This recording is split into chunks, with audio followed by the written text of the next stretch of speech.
Okay, this is our last video. This is our last video.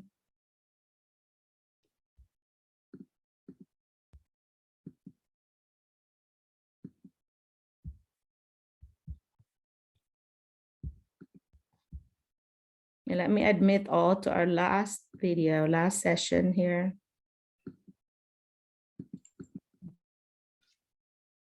Some of, oh, let's see. Hello. Let's everybody. I think we have about a few more people coming, hopefully.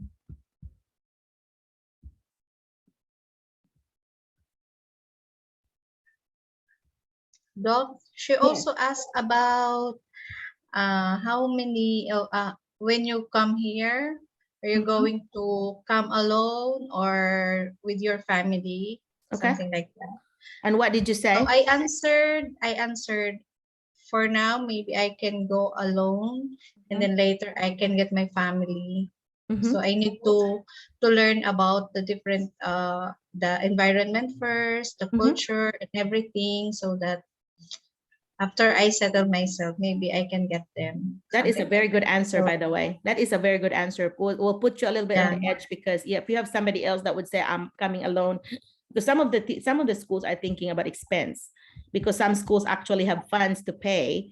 And so some schools are, you know, unluckily, some poorer schools like Helena, they really do not have the funds. And I'm really trying to work on that and see if you could come up with some funds to help them, because right now they don't have any. That is one of the poorest schools in Arkansas. And so that's why, you know, the 7 folks, I hope you do understand that that's why they cannot pay, because they're so poor. That's like they are just really needing help themselves, you know, funding wise.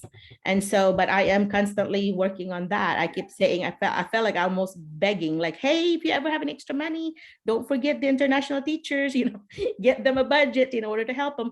But they haven't helped the 4 people that's here already. And right now they don't have the budget for the 7. So luckily they pay well. So you should be able to get your, you know, if you have to owe money to some people, you should be able to pay it within a few months. You know, and you are going to have roommates, so you should not be, it should not be a lot of money for you to live here, and you will have lots of extra money to pay for your debts. So that's just the only thing, is at least you get your foot here in the US, you know. So it's going to be a sacrifice for you at first, but think about the other people that's wanting to come and cannot come, and here's, so you already hired. So, and I seem like half of you guys are already working abroad anyway. So hopefully you have the extra money to spend, because I think J1 visa sponsors want you to have at least 1 month worth of living expenses, which is at least 1,500, I think is what they say. So you're supposed to have that. And I feel bad when I read all these requirements. I'm like, oh my God, that's a lot of money they have to come up with initially. But you should get that paid within a few months, just 2, 3, 4 months. You should get that done. So that, and after that, you're, you know, debt free. And then you have all this extra money that you can send to the Philippines or save. I would suggest do not send all the money to the Philippines. You need to save for yourself, because you always need to have some kind of emergency money. Okay, so try to always have something, you know, in the bank for you, because you never know, you may also have some emergency out in the Philippines and they need you to help. So put some money, leave the money in the bank. I mean, that's what I would do if I were you, because you never know what's going to happen.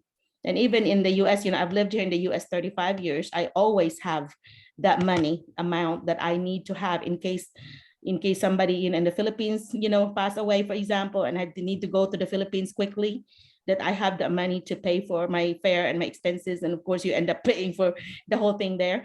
So I always have something like that in my account in order for me to, you know, to have that little safety net. So that's just what I would suggest to you. And I think those people that are already working abroad, I think you know what I'm talking about, hopefully. Because some of us, you know, I have a friend, she's not a teacher, but she's just working at a minimum paying job here.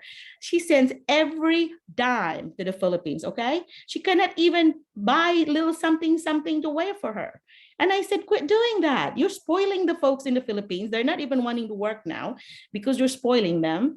And that just creates more problems, because you have people that are not really working, are not just spending your money like crazy because they did not work for it.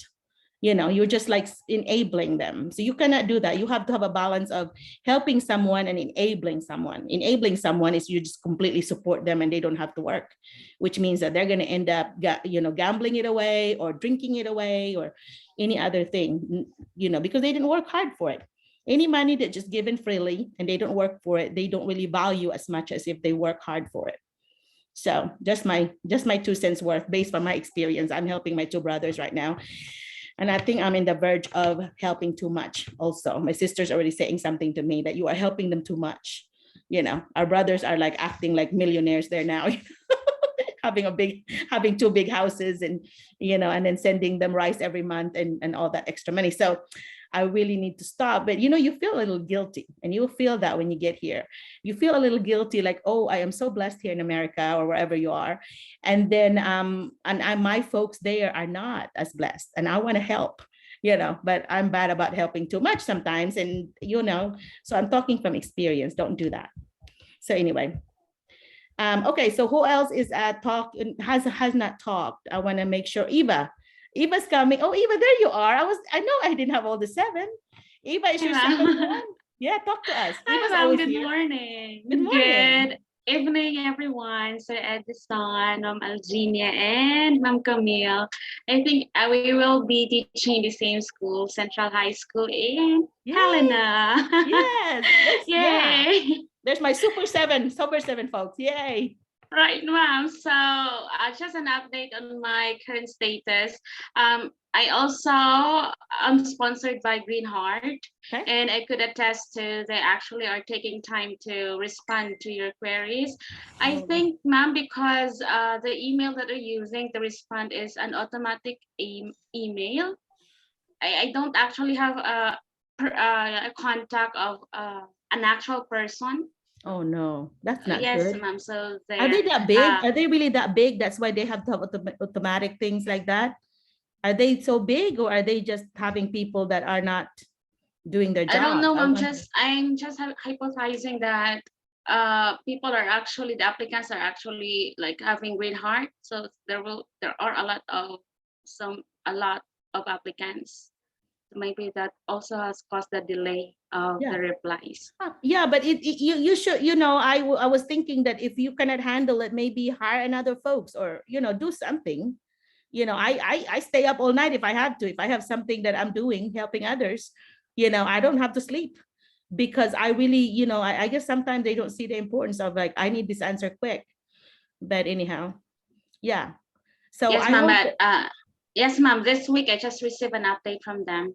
You did? It's actually, inspiring, motivating, because in the past few days I was like, what's going on? And then slowly it's actually sinking. Oh, I'll be in Arkansas. I just moments ago I was thinking, how do I handle like students are like taller than myself or so? How should I do it? So there were doubts. So I think we will be able to do it. You'll be okay. You'll be okay. I promise you, you'll be okay. Just really show them that, you fake it until you make it, show them that you're in charge. I'm telling you, show them that you're in charge and show them that you know what you're doing. And what I notice is that the misbehavior happens is when you are in between, when you don't know what your next one, the transition part.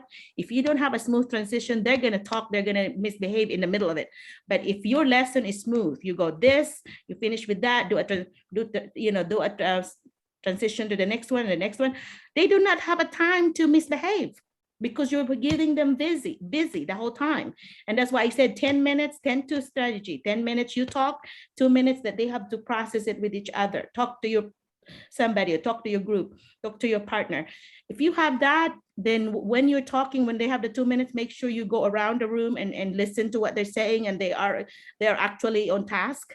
Then you go back in, bring everybody in. Okay, let's share what everybody had shared. Let me hear what what I've heard. In group 2, I heard some really great things. Can you share with the rest of the group? Things like that. If you do that, if you are active, you do not just stand there and do 45 minutes of you talking. They will definitely misbehave when you do that, because they're bored to death. Okay. And then also do your rules. Like it seems like the high school, the problem is having their cell phone. They're doing their cell phone. Some of them are in the winter time, they'll have their jacket and they are texting it without looking right there in their jacket. Because I taught 11th grade English. And that's what I experienced. I'm like, okay, hands on your desk, because I want to see those hands, not texting, you know. so anyway, so some, you know, you have your technology plan in every school, you have a different technology plan. And I know in Helena, I don't think it's allowed. So of course, you know, I was watching elementary. So high school may be a different story for y'all. And I did not have any high school last year. I only have elementary. So your stories at the high school may be a little different. So how you handle that, you might want to ask your team people. There's always going to be somebody in your school that's your go-to person that you can ask questions to. Don't forget to, you know, ask them. Say, hey, how do you handle this? Or what do you do with cell phone? You know, and you also have a student handbook. So you might want to do, like I sent you a link to your website and read the student handbook, then you know exactly what they're supposed to do. So if you don't read that handbook, then you're like in the dark. But if you know that handbook, you know what the kid's supposed to do, because they'll take advantage of them. They'll think, oh, this teacher's new. She wouldn't know what are the expectations. But if you read that handbook, that's like an extra tool for you. Yeah, so I would really definitely read that handbook and really pay attention to what the kids are supposed to do, because that's what they'll try to pull anything from you because you're new. Okay. So, and especially if you're going to be in high school and you are shorter, of course we are shorter, and and you are younger, they're going to try to have a crush on you, like Maria. Oh my gosh, Maria's students, it's so funny. They're like over there trying to, like, how old are you really? You know, like they would do things like that, because Maria will not tell them any personal things, which you should not, you know, anyway, because do not encourage them. So if they start asking you things that are inappropriate, you need to say that is not appropriate question for a teacher. You know, so I've actually said that to her students, because I was there in her, you know, classroom every week. So I've actually I would say things to our students, because, you know, she and I were talking to them about, like, we're co-teaching, you know, so we're pretty much both acknowledged as like their teacher. And sometimes I would say to Maria in our language that, Dai, you might want to do this, you know, without them understanding. So I would have an immediate, like, you know, something to her, and she will do it. She's, oh, you know, she will do it. So an instant correction without them knowing that I was actually telling, you know, I would like turn my back to them and I would like say something really quick to her in our language, and then I would just go back to the desk or something. They don't know what I said. So anyway, then Maria would act on it. So I've done stuff like that. So the classroom management is something that you're going to have to really be the one to worry about, and your transition. Just know your topic. That's why the two core propositions is knowledge of content and knowledge of students. So you're gonna know your content first, because you don't know your students yet. So when you have both, that's powerful. So you need to make sure that you know your stuff. Okay, I'm telling you, fake it until you make it. Anyway. Okay, who's next? Who have I not talked to that's here? I don't want to leave out anybody. Vanessa Salcido, right? How do you say that? Salcido? Vanessa, say your last name for me. Salcido, Doc. Salcido. Okay, yeah. Tell them about yourself, and then if you have any questions for them. Vanessa. Good evening, teachers. I am Vanessa Salcido from okay. Ilongga. Okay. I've been teaching for almost 11 years in elementary. I taught kindergarten, first grade, 6 years teaching 5th and 6th grade. Then last year, I transferred to another school. Then they gave me a kindergarten grade. Okay. Because I have a early childhood education master. Okay. So I applied. I think it's almost 300 schools. Oh no! And how many responded? No one responded. Really? You might want to check your cover letter. Your cover letter might need some tweak on. Eva, tell them what you did with your cover letter. I know we've mentioned this before. Eva, what did you do with your cover letter? Yes, I actually revised my first cover letter, and then I resubmitted that to Dr. Merlina. And then I also added the other credentials that I have, say for example, the diploma, and then the TOR if it's available, the PRC license, because Dr. Melina instructed us that she will be placing that in a certain folder. So if an in charge would be checking files, so they can just go over those folders. And the first one that they're going to check would be the cover letter. So as per Dr. Merlina's instruction, the shorter and concise, the better, because they only have like few time to spend on one cover letter and check if like you satisfy them. If not, you have to move on to the next applicant. So I think we have to revise or modify the cover letter, ma'am, if it's way longer. Just maybe emphasize on the selling points of yourself, ma'am, and your qualifications. I think that will do you good. Yeah, what believe about students and teaching, and maybe why you went into teaching. Include those instead of other things that they could see in your resume. Just remember, a cover letter should have extra things that are not found in your resume. So you need to tell them more about you as a person and as a teacher. Okay, are you organized? Are you, because they have specific characteristics that they're looking for. We need somebody organized. We need somebody that's dedicated. We want somebody loving, or different adjectives that you might want to say about yourself, because that hits a checklist that they may have. So okay, and then yeah, make it concise. Do not go past half a page. Try to stay there around half page, whatever, and then you will have to be really decisive on what information you need to include there, because if you only have that limited number, you need to see what's most important for them to know about me. Okay, I want some tips about the 7 people that got hired by Helena. Tell me about what do you think is in your either cover letter or something about you that helped you get hired? But obviously those people in abroad got hired twice already. So what are the things that you think you did right? Can you please share with us? Anybody? For us, Doc Merlina, we are under ITSA. We have our agency, Jobs Connect USA. So they gave us a template of our resume as well as our cover letter. And they're checking also our cover letter. So that's another advantage if you have an agency also helping you in this. The agency is different than a visa sponsor? Yes, ma'am. And did you have to pay a lot to the agency though? Yeah. Yeah, some of them are charging like $1 million pesos. Our placement fee at Jobs Connect USA is $4,000 US. Yeah, that's 200,000 pesos. That is a lot of money for someone that's teaching in the Philippines. That's what, at least a couple of years. I mean, that's a long time to pay. And if you're going to loan it, ma'am, you're going to pay another 50%. So all in all, $6,000 US. So salary, it will be deducted from our monthly salary. Whoa. So have you, like, how long did it take you to pay? A year, 2 years? So not yet, ma'am, because we are still arriving by next month. Oh, so okay.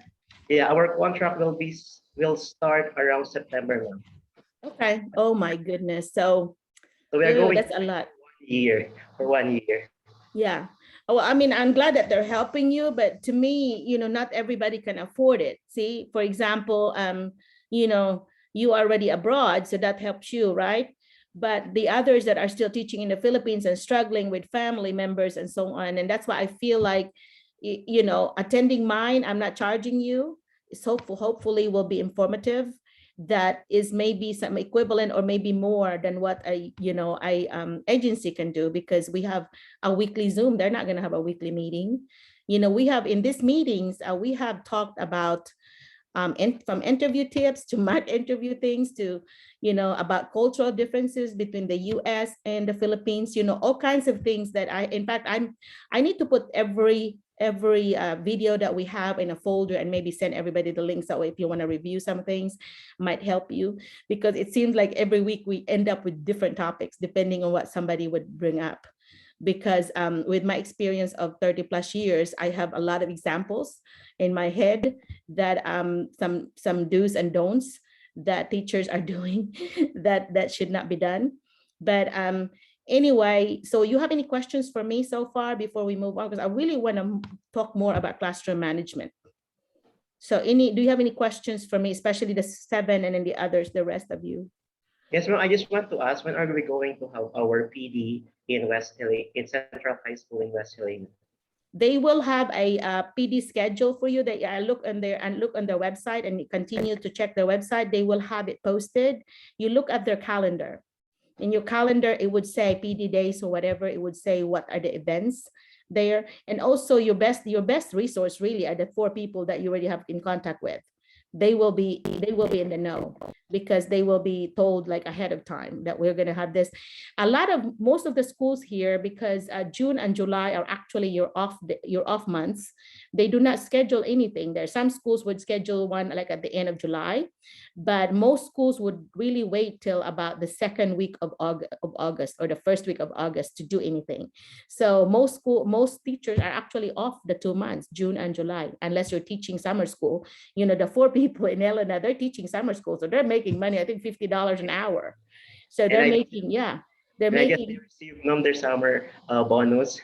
Yeah, it's like, and they also get bonuses. That's right. What was it? 1,500 or something. They get an extra bonus from COVID money. Yeah, wow. They're getting COVID money, and some schools are getting 3,000, 4,000, but some 1,000. So depending on the budget that they have, but they give teachers bonuses. I think Barton, Leslie, I don't quote me. They might change this, but at one time they mentioned 3,000. So they were asking, do you think they qualify for this? And I said, yes, they qualify for it. During our meeting, they brought it up, during whenever they were trying to hire me. And your superintendent was saying, do you think they qualify? And he was asking the other people. And so I just butt in and say, hey, yes, they qualify. They should get that money. Thank you. Thank you. Yeah. So you should be getting some also. And so anyway, another thing that I learned is that some schools would already like give you a date, like starting date, like their date would be anything after July 1, because how it works here is the money starts July 1 to June 30th. So the money from last year ends in June 30th. So they cannot pay anything to you, because your coming school year is the budget for you, anything until after July 1. In fact, with my contract with them, I sent them a bill, an invoice. They said, we can't pay you until July 1, after July 1. And I said, that's fine. I just want to send it to you before I forget. But yeah, so that's a very good school. You have some really fun folks there, Leslie, and they are so excited to see you all. Marisa and you are like going to be like the star of the show. They are so excited. You are the only 2 Filipino teachers. And so they, everybody's already like, oh, I can't wait to see them. They seem to be so nice on the interview and all that. So they are, yes, you're going to be, I could see them like meeting more than one person. I could say that your superintendent is married to the curriculum person. So I figured the husband and wife team. And so, I figured they would be very actively involved. So I met the whole team. They had Mr. Guthrie, had everybody come in his office so I could meet everybody. And I'm like, okay, nice to meet everybody. And it was such a fun day, because for some reason that day, I ended up like a comedian. Like I would just come up with things. They were laughing so hard. And I'm like, I didn't think that was funny. And then they were like, everything I said was like funny. But they were like laughing of all my experiences here in the Philippines, and they were so amazed. Like, you do home visits in the mountain areas, and I said, yes, I do that, and they were like laughing with all those things. Because it doesn't happen here. You see, that my small town in the 1990s, I did do that. But of course, the advantage with me was we owned a cable company here. So they were my customers. So I know them. My husband knew them because they were our customer in the cable company. And so, in some of the visits, I actually went with my husband when his men were installing the system. I was over there with my baby, and I was like just watching them. So they knew me.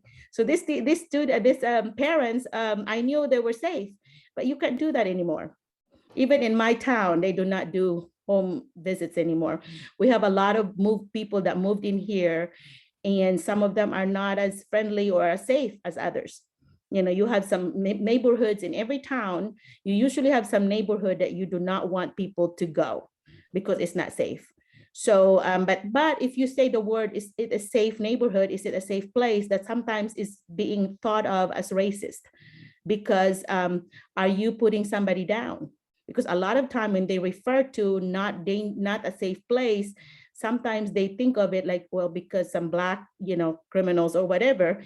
So some of them, to a Black person, they might, when my friend told me this, and I said, my friend Vanessa said, Merlina, do you know that some of us would actually take it as a racist comment because they usually mean Black people?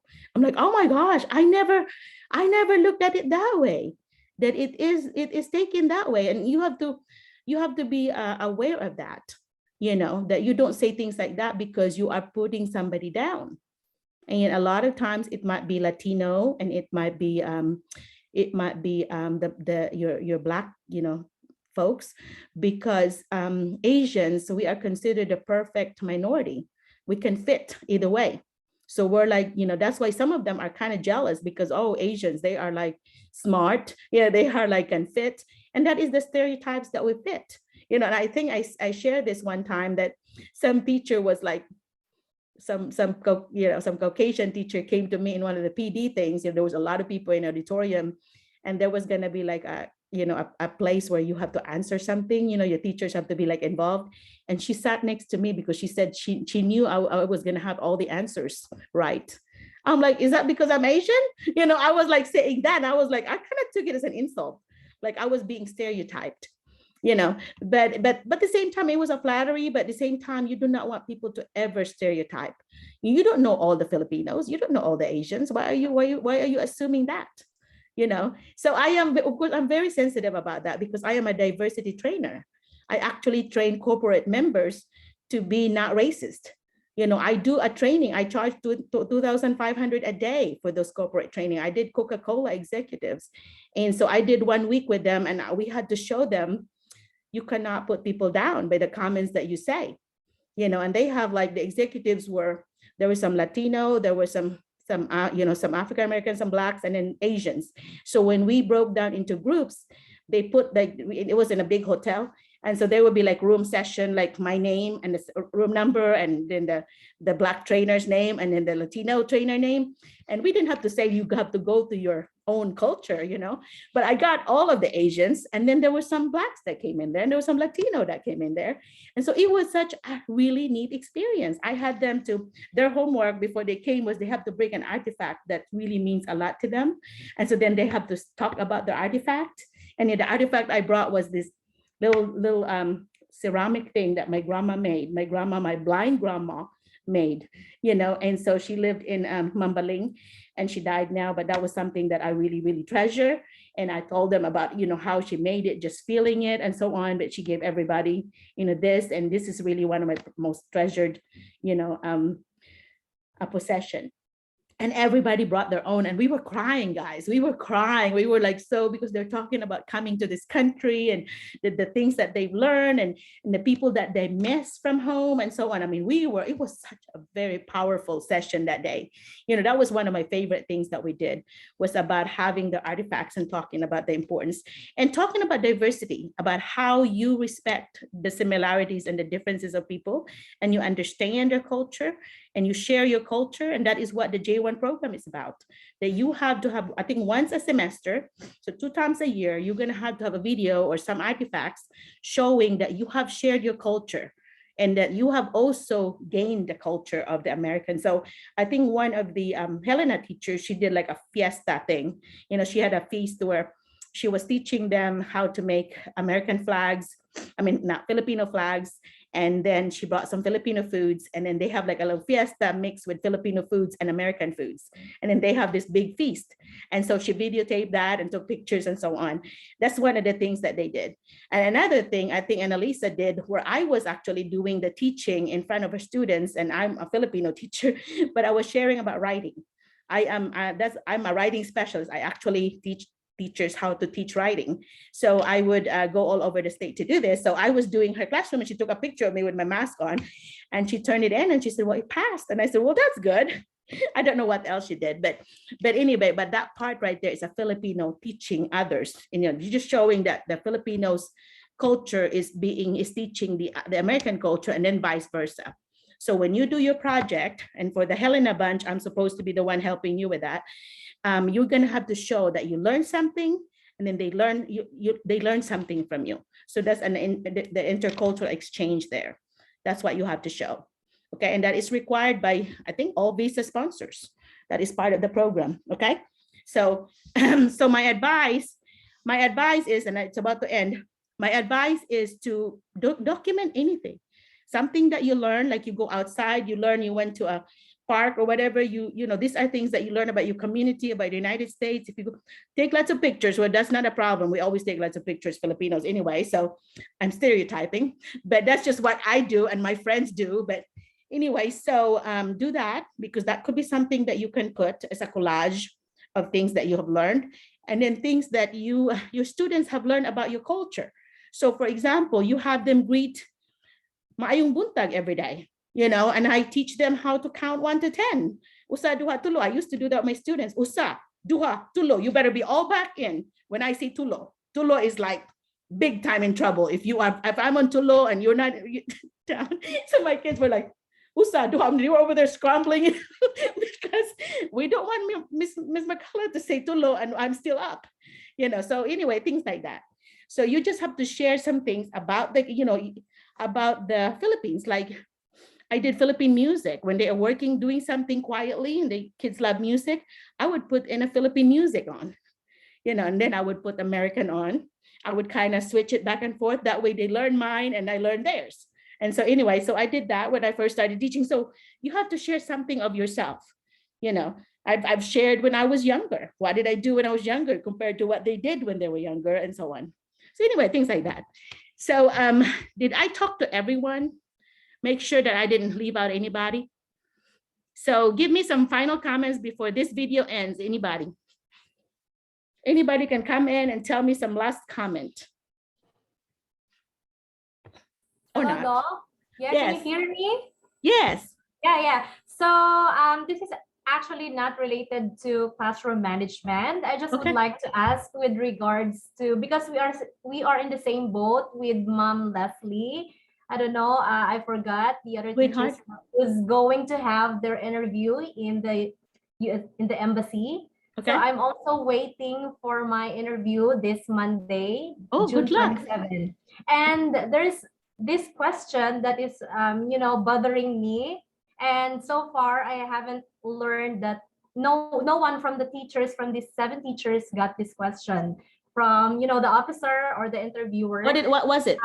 If ever I am asked where I'm gonna stay, like we haven't really discussed this with the J1 visa sponsor. So we never talked about the place, the exact place where we're going to stay. You know what I mean? Like, okay, for you're one of the high school, elementary. Okay. I'm going to teach elementary. Yeah. Okay, so you have already, arrangements had been made. That school has already made arrangement. In fact, they hired an international teacher support person, and that's Dr. McCullough, and she is already doing the arrangement for the housing, and it's already done. You know, it's ready for you when you come. You know, and it's very So if they will insist, like the address, or like, because we were talking, the other teachers, like if ever we're asked the question, is it okay that we answer the address of the school? Yes. Yeah. Address the school, and then you also address of the school, or you can even get the address of the 4 existing teachers right now that you've been Miss Anna. I have the same thing in mind will even be good. Yeah, because it's actually technically true, because before you get your housing ready, if you're here early, you're going to be staying with them anyway. So you can share their address. It's answered already, and I feel relieved now. Good. Just do that. And for others, if you don't really have the housing, do the address of the school, because the school will be making arrangement for you, unless you work in a really big school. But if you interview and somebody would say, we're not going to help you with that, that's not a good sign. That's a red flag for you. They're not going to care about you as much as you want them to. And so thank you so much, see, Doctor. Thank you very much. Yeah, you can see that Helena really cares about their teachers, and they go above and beyond, because administrators really do go above and beyond, and they need all the help that we can get, guys, because that's one of the poorest schools, if not the poorest, and then the scores of the district is one of the lowest as well. And see, I am the opposite. I live in the part of the state where we are the highest in the state. We're in the top 10 of the 250, close to 300 schools. My school was in the top 10. So they would tape us for the governor's mansion, where we went to the governor's mansion and get our award for being the top 10 school. So my experience is so opposite. So I've learned so much from helping the Helena teachers last year, because it's like night and day. It's a big learning experience for me. And that really helped me too as a person, and to understand that not everybody lives as, like we do here. And in fact, when I bring you here to my home, I'm going to get a van and try to bring you to my home, then you can see the difference, even just the environment and so on. It's just so different, and we live about 15, 20 minutes from Missouri. So you get to see another state quickly because we're just going to go there and shop. Say something like that. Yeah. So I'll be there. I will take you places. So yeah, I'm so excited to finally meet you there in person. And so Ma'am Jonah, if ever we're asked, so I'm with Ma'am Jonah, we're in the same. Yes. Oh, okay, Miss Jonah, you have looking forward. You've been talking to each other. Yes, Doc. Yeah, we're actually chatting every day. Oh, updating our. That's a good bonding experience for you, because Yes. you really need to get along, because it's going to be miserable for you if you don't get along, you don't know the person, because sometimes it's not a good match. If it's not a good match, you can try it for a year and then find another arrangement for the next year, because you have to be honest. I always believe that you have to be true to yourself. You cannot be just miserable inside and not say anything.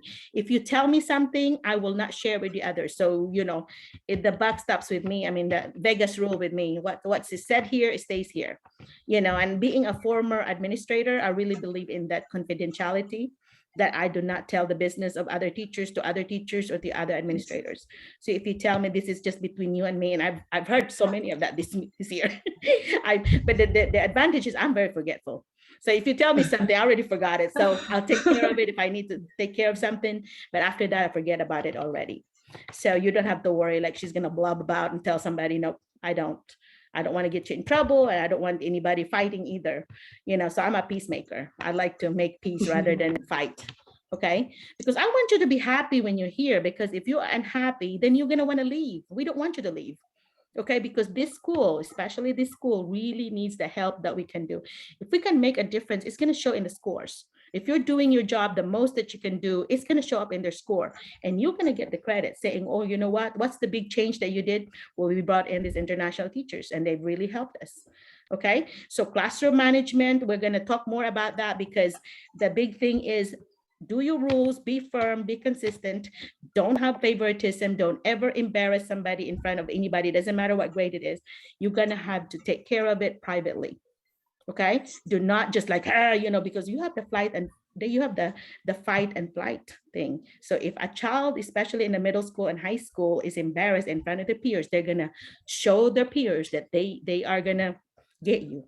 So you don't want that. You don't ever want a confrontation with a child or parent or whatever. You just be calm and then get everybody busy and then talk to that person outside, really respectfully.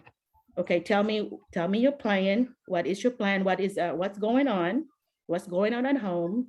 You can share with me. If you don't want to share with me, you want to see the counselor, and you talk to the counselor. Have a good relationship with a counselor, and tell the counselor that I may need to send some kids if they need it to you. Is that okay? What are the times that's good?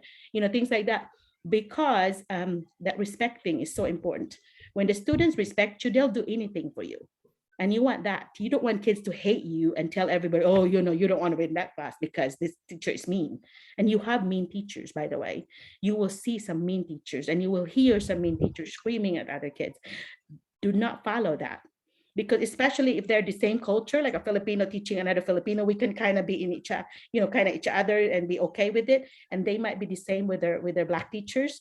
They have their different ways of loving, and that's going to be different than us. So do not follow how they do it, because they have their own little language for themselves in their culture. Okay, so you do not think like, oh, my teacher next door is screaming to her students, so now I'm going to do that too. Don't do that, because you don't have the same culture as them. Okay, we need to show them this is what we do, and I respect you, and I don't demand respect, I earn your respect. And I always show that to my students, that I respect you. I treat you like I would my own biological children, Stephanie and Jet. You are like Stephanie and Jet. And I always say, You treat your students as if there's an invisible parent next to that child. So you do not talk mean to the student if you are going to imagine that that parent is invisible sitting next to that child or standing next to the child. You're not going to be mean to that child, right? So that's how you should always behave, is that there is an invisible parent there or grandparent, you know,